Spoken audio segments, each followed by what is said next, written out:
स्वामी समर्थ नामस्मरणाचे फायदे. स्वामी समर्थ यांचे नामस्मरण हे नुसतं उच्चाराचं नाही, तर मनशांतीच्या दिशेने पहिलं पाऊल आहे. तुम्ही तणावग्रस्त आहात, आयुष्यात शांतता हरवली आहे, तर या दिव्य स्मरणाने तुमचं जीवन कसं परिवर्तनशील होईल पहा. स्वामी समर्थ नामस्मरण केल्याने मनातील अशांतता आणि तणाव दूर होतो. यामुळे तुमचं मन शांत होतं आणि सकारात्मक ऊर्जा निर्माण होते. रोज फक्त काही मिनिटं नामस्मरण केलं तरी तुम्हाला आश्चर्यकारक बदल जाणवेल. नामस्मरण ही केवळ भक्ती नसून ती मनाला आत्मविश्वास देणारी दैवी शक्ती आहे.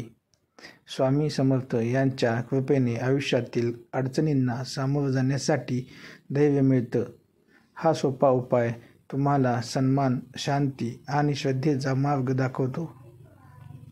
रोज सकाळी आणि रात्री फक्त 10 मिनिटं स्वामी समर्थ यांचा जप करा. आपल्या मनशक्तीला वाढवा आणि दैवी अनुभव घ्या. मनापासून नामस्मरणाचा सराव केल्याने अनपेक्षित मार्गाने तुमचं आयुष्य सुखकर होईल. तुम्हाला शांत, सकारात्मक आणि भक्तिपूर्ण जीवन हवं तर आजपासून स्वामी समर्थ नामस्मरणाचा सुरुवात करा. तुमची अनुभूती कमेंटद्वारे नक्की शेअर करा आणि व्हिडिओ आपल्या प्रियजनांसोबत शेअर करा. धन्यवाद.